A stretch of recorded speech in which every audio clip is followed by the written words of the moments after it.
Hello my friends, in today's video we're gonna paint a full box of Roman Praetorian Guard. These are from Warlord Games in 28mm and we're gonna paint them in true metallics. So stay tuned and let's do it.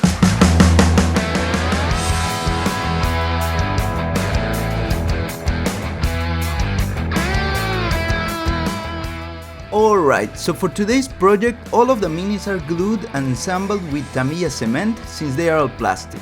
And shout out to Chuck for packaging this box of Hail Caesar for us. Thank you, Chuck. For prep, I primed all of the miniatures with Vallejo Surface Black and then I sprayed a clear coat of varnish on the shields because the first thing we're gonna do is to apply the decals with microset and microsol. For this step, I recommend not gluing the shields yet to work on the decals easier, but if you prefer you can absolutely paint everything together like in this video. Also, the miniatures had some ground effects mod applied to the base before priming it, just to avoid staining the miniatures after they are painted. In every part of the painting process, be sure to remove the dust of your models, especially if you're working on the decals or the true metals, as any minor particle will be picked up when applying the paint. The clear or gloss varnish will help us a lot with applying the decals, as they will slide into place and have a smooth effect when finished. For these water decals, I cut them with an X-Acto blade and then soak them into water until they are separate from the film. Then, I apply each side of the decal into the shield with the help of a brush, and remember you can always add more water or remove, so you can position your decals as best as you like. In this step, I use microset on the shield and in my brush to help move the decal around easily. And also it helps to fix them in place when they are completely dry. After all of the decals are applied to our troops, we are using microsol to help soften our decals and make sure they fully stick to the surface of the shield.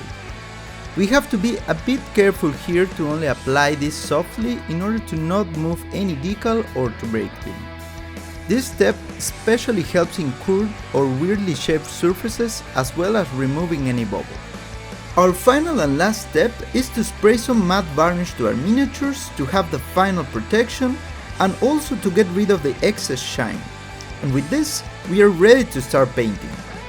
First we're going to paint the metal armor of our Praetorians, and because I am a big fan of Vince Venturella's channel, I also like very much the Vallejo metal colors, and they work really well in our brush.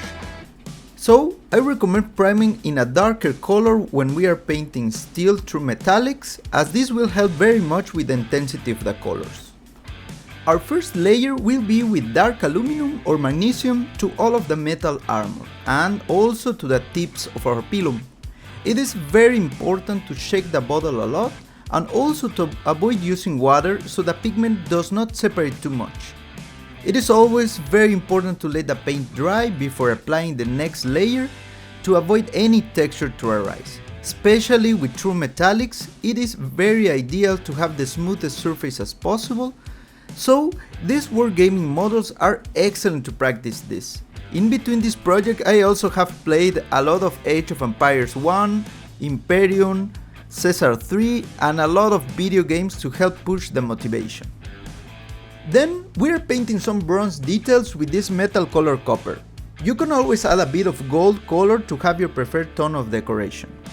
Also, when you're painting true metallics, preferably use a synthetic brush to avoid damaging your natural brushes, as metallics will tend to cut and ruin your Kolinsky brushes, which we are going to use for our acrylic painting. For these models, you can go as historically accurate as you like with the colors and the painting. There are plenty of resources out there to investigate, like with the Osprey books, very good YouTube channels like Metatron for Roman weapons and armors, and channels like Todd's Workshop for recreation and weapon tests. To be honest, combining history and model painting is my favorite part of the hobby and the reason I created this channel. Next, I paint all of the details that are to be in wood, such as the shields, the body of the pilum, and also a layer base of brown on the belts. And as you can see, it's a bit difficult to paint the backside of the shield as it's already glued to the model. However, I do my best to reach the visible parts. When painting acrylics, I use a wet palette with a bit of water to have my paint flowing, a natural hair brush, and I apply this brown color with just a quick base layer. Again, with all of my videos you can use the brand that you prefer with your acrylics and that you have available at your local hobby shop with no problem. Once that all of the metal color and the brown base layer is applied, we proceed to use oils. You can choose any brown and black combination you like, and we mix it with odorless thinner to create a wash. We will apply this oil wash to cover only the metals. If your paint has an excess of oil for some reason, you can always put it in a piece of carton or paper to help with some of the absorption. We apply a generous layer of this mix and we let it sit on the model for about 5 minutes more or less. I do this step in 3 models at the same time so I can work faster, but be aware that sometimes your thinner can dry faster in some climates as well. After that, with a Q-tip and a bit of thinner, you can always remove any excess oil out of the metal armor that you want. You can leave it as subtle or as heavy of a weathering as you prefer. Be careful to not dab too hard on the miniature as the metal color can be scraped, but if this happens you can always grab a bit of paint after the fact and repaint it over the miniature with no trouble. After we remove the oil from the miniature, the effect is very subtle. The figure of the right has the recesses more marked and better defined, the true metal does not lose their shine because of the oil, and you can always create a patina effect in the way that you desire. I prefer this method instead of the black acrylic wash in order to not dull the true metal, and it's also very flexible as you can remove almost everything with the thinner. I recommend waiting at least 24 hours to resume painting the metal in order for the oils to dry a bit. But as you can see in the video, the very same day I was already doing this next part, which is to paint some highlights. With this we're using straight silver from metal color just to brighten up the edges, the reflections on the helmet and the tip of the weapons. I do not use too much paint because silver is very reflective and I do not want to cover the previous step, only in small parts.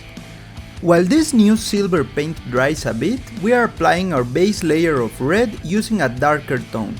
This time I use this Kimera red oxide paint, which we are going to apply to the lower part of the fabric. We will apply just one quick layer to all of our miniatures and prepare to paint the skin of our soldiers. For all of our painting, I try to use the advantage of the black primer to always try to leave a small black line between each component in order to increase the definition. We can always further define each component with a black ink and do a black lining as it's sometimes called. Painting the majority of the components of our miniature before doing the skin tone is sometimes very beneficial because we can further assess our skin tone better if we have other colors to contrast with. Alright, so painting the skin of our troops might be the most daunting part of this process, but we can also do it faster and achieve a great result and practice. For skin, this time I use a dark red, a medium flesh tone which is yellowish, a flesh tone which is salmon color, and a flesh highlight of panzer aces, and if needed also a dab of purple and game ink which is flesh tone. My first layer in the skin is a mixture of dark red, purple and a bit of salmon to have this prominently red tone as seen in the middle of this wet palette. For this layer, our only objective is to cover all the skin parts with this base color. I dab some paint on a part a bit and then proceed with the next part of the skin so that I give it time to dry. Try to not spend too much time in this first layer as almost all will be covered. Try to never touch a surface of acrylic paint if it's not dried, unless you're doing some wet blending effects. I have found that layering and blending skin is so much easier when the jump of the next layer is very small in tone. As you can see in the video, my dilution is the same overall, and also in the wet palette my paint is not too watery at all. After 2 rounds of paint in each limb, we proceed with the next layer. Then, this same mix of reddish tone, I will add some yellow and some salmon to have our middle tone of the skin. With a nice red layer underneath, this will blend nicely so that our skin is more realistic. Generally wise, I try to use a base layer of the skin which is red and then gradually be adding more yellow and white for the highlights. Each layer I apply it in a reduced area so that I do not completely cover the previous part and in turn create this blending effect. Again, like in the previous step, I apply this new layer and let it dry, switching to a new part of the skin. I do this 2 times so that the layer is very uniform and blended. At all times, you might want to check under and off the light just to make sure, because sometimes the painting light bulb can be very powerful, and when viewing the miniature of the light, it can still be a bit darker than desired. In this second part of the process of the skin, what we're looking for is to establish our main skin hue, so that we can either highlight it or create more shadows. For this, I do not spend too much time blending unless we are sure we have achieved a good medium tone.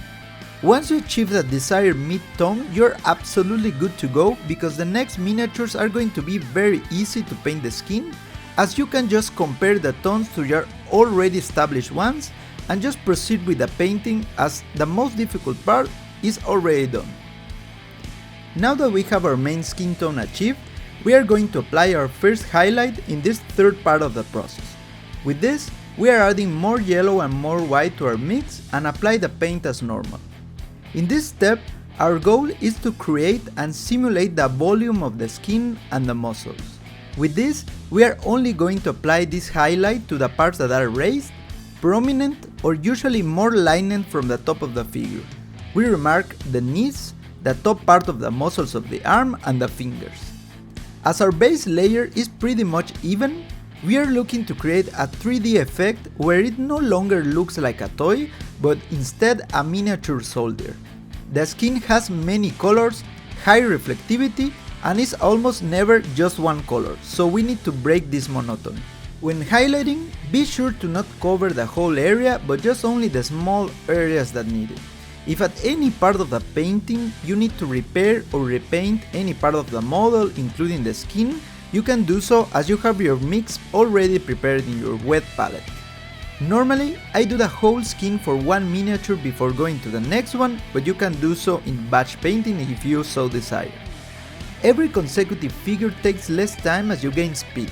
Also, it is okay to have different skin hues or variation between your figures, as this helps a lot when painting a whole unit or an army even.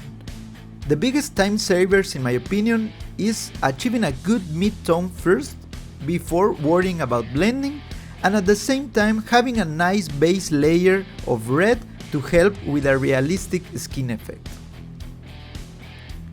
And finally, we have arrived at the last step of the skin. The final highlight will be adding only white to our previous mix and only doing a very small application of paint in the highest luminosity areas. The smaller you can do it, the better. This step is almost always the one that creates this realistic effect in our miniatures and is the one that can make your figures pop a lot. As you can see, we did not apply any wash to our skin, so our paint is very matte and it contrasts nicely to our true metal armor. Alright, next we are going to paint the white feathers on the helmets of our Praetorians.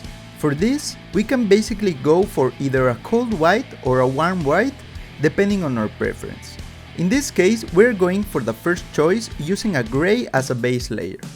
We are going to gently paint over the black primer in a line motion to fully cover it.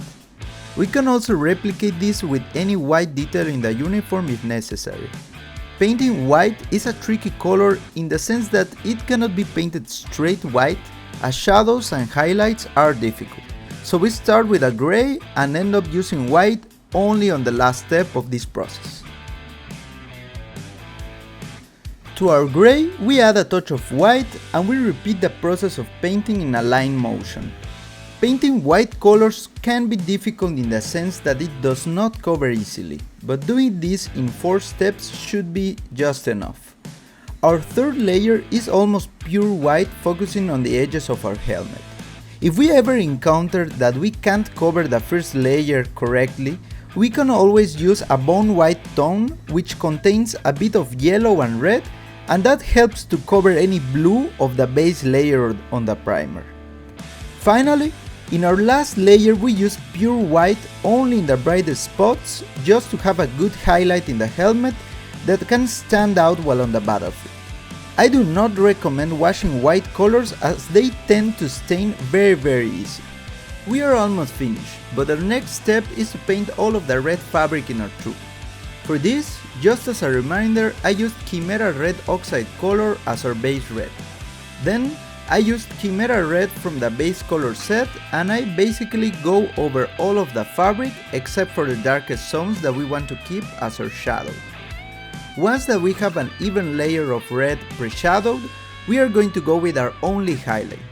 Red is a very fun color to paint, so we are going to use a combination of 50% red and 50% white for our next step, and we are going to paint all of the highlights in a very exaggerated manner, meaning the zones that will get more light will get covered with this pink color.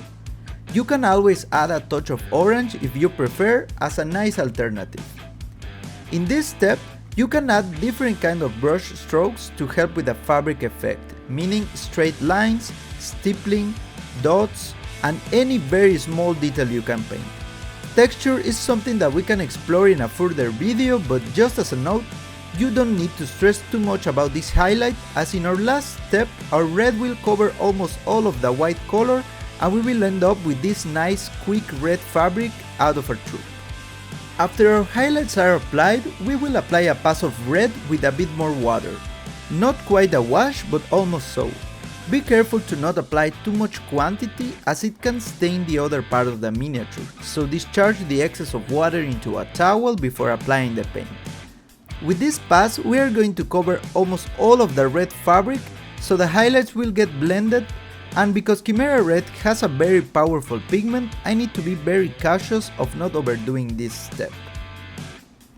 Red color can vary a lot in different brands, so you can experiment as much as you like. Some brands like Kimera have a very strong pigment which will cover in a single pass or previous layer. Some will be more naturally transparent and will take some additional layers, but giving you in turn the flexibility of not erasing completely your previous step. Additionally, if you need more shadows, you can always mix red and violet for this dark and vibrant color to be applied in the places where the fabric does not receive much light. Up to you. For the shield, wood and leather, I am going to be using Vallejo new wood, which is a brown with a bit of white and yellow. To simulate some texture on the shields, I traced several lines in the same direction multiple times. Then, I go ahead and trace lines in the same direction with a black ink. I repeat this process a couple of times, and when I am happy with the result of the wood, I will go ahead and blend it all together with a wash. One of my favorites is this Rakeland Flesh shade from Citadel, which has a nice red tone that evens out together, and works really well to simulate leather on wood. This also leaves a small gloss on the surface of the shield that helps with the contrast of the rest of the miniature. In this box, we have also the opportunity to paint lion fur, as we have two signifiers or standard bearers in our Praetorians. To maintain coherency, we are using the same paints as we used on wood. I start with our normal dark brown color as a base layer, and then I will start to paint our mid layer using Vallejo's new wood. In order to paint fur, I try to cover almost the entire first layer, but I use uneven strokes, making room for a bit of dark brown to show under. As you can see in the video, my dilution is not high, just a bit of water so that it can be applied, but not too much as it floods the base layer. I would go so far as to say that the consistency is straight out of the bottle. For the eyes, nose and ear, I paint them with a black ink, which is a great tool to create definition in our models. I also use this black ink to mark the nails of the back side. In order to highlight our lion fur, I will add to our mix of Vallejo new wood a bit of yellow ochre to only the parts that I want to create volume, so ears and the parts of the foot that will receive the sunlight. And finally, for our last step, I will add a bit of yellow and white to our mix to only mark our highest points of contrast to the fur using the same low dilution of paint. We mark also the nails with this same color, and with this we have finished our fur. As a side note, I wanted to touch on what is the process of painting faces in this scale. Basically, I use the same approach for the skin, meaning the same red base layer, and then achieving the mid-tone with yellow, and then finally the highlights with almost pure salmon color. As the eyes and the factions are really small, I recommend to use low dilution when applying the paint in order to not flood the face, as we need high contrast in this area. I try to leave where the eyes go as dark as possible to simulate a good effect, and just highlighting with almost a dry brush the parts of the nose, eyebrows and cheeks that are visible.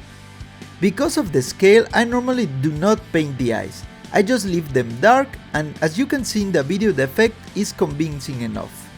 This box included a Roman emperor on horseback, just like the movie Gladiator, so I saved it as my last miniature to paint. For the beard of the emperor, I go straight with grey with the same low dilution, and I go for straight lines. I repeat this process just a couple of times, and then finally, if desired, you can highlight with a bit of white to create the desired effect. Now onto the cloak of the figure. The base layer that I used was a dark Prussian blue from Vallejo, and after it is fully dried, I added to the mix a bit of magic blue, also from Vallejo but from Game Color. This is our new mid-tone. I repeated this process 2 times just to ensure that we have a good coverage. In this case, I found it a bit difficult to cover the previous layer due to the paint being a bit glossy. But with an additional layer of magic blue, I got this matte again with no trouble. This can happen sometimes when paint is not being shaken enough, or it has been sitting for a long while, but you can always apply matte paint on top to solve this, or in any case spray some flat clear as a good alternative. Notice that for bigger areas I also grab a bigger brush just to ensure good coverage, and also it helps to avoid leaving many brush strokes. And finally, for the highlights, I use magic blue plus white to go paint all of the edges of the cloak, the erased surfaces of the wrinkles in the backside, and also I try to leave some interesting texture marks alongside the lower part of the cloak to help with the fabric effect.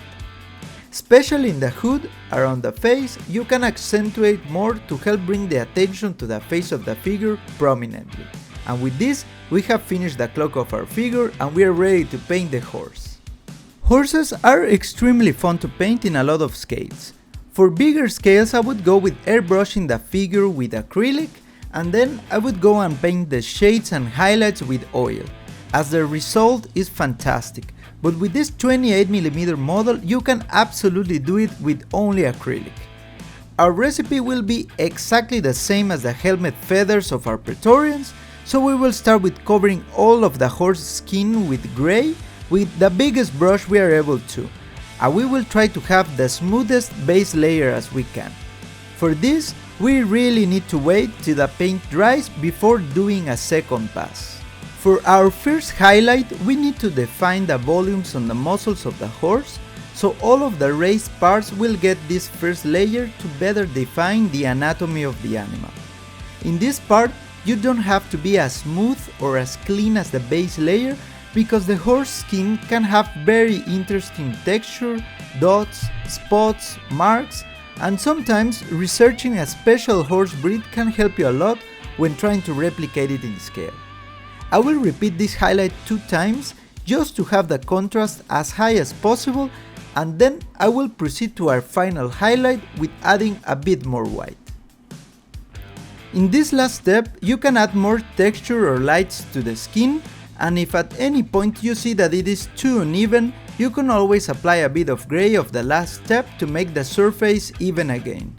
The main thing to paint horse skin is to remember to accentuate the muscles of the neck, the head, and the legs with as much contrast as you are able. Horse skin can be very reflective, so feel free to repeat some highlighting when you think you need it. For the hair of the horse, I will use the same grey of the skin to paint only the highlights, and if needed, a black wash can be applied over the hair again to make it appear black. And now, we are only missing the bases for our troops, but luckily this is very easy. I start by dry brushing a bit of light brown, we use Vallejo's new wood again in this case, and I rinse the excess of paint in the towel and go over all of the bases of our figures to prepare them for some tufts and bushes.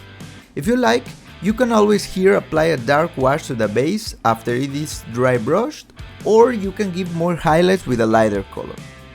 Now that we have some color on the dirt, here are the materials I used for the bases. Any CA glue at hand, some Woodland Scenics medium green patch, I also used tufts from Gamer's Grass, and then I freely apply all of the materials with tweezers over all of our bases. We can go ahead and make it as random as possible. Sometimes it is preferable we also paint all the material of the bases, including the tufts and the bushes, so if you like you can go ahead and dry brush a bit of light green over them, or apply some brown or green wash. In this case, because we are striving to paint a full box quickly, I just let them as they are straight out of the box. After all of our bushes are applied, I am going to put some Elmer's glue to some part of the bases and then sprinkle some static grass. I also used Woodland Scenics in this case. I let them dry and then I proceed with the last step. Finally, a project is never completed until we paint the rim of the bases with our favorite color. Mine is this game color black, which has a bit of a shine that I enjoy a lot, and is very similar to Abaddon Black from Citadel. With this, we finally made it. We painted a full box of Praetorians with the Emperor on horseback, ready for our display or our wargaming match. I hope you find the video helpful. If you painted some historical or fantasy army using this method, tag me on Instagram as I would love to see it. As always, consider subscribing to the channel if you want more painting videos, and thank you so much for your support and your time. My name is Rogelio and I'll see you at the next painting video. Bye!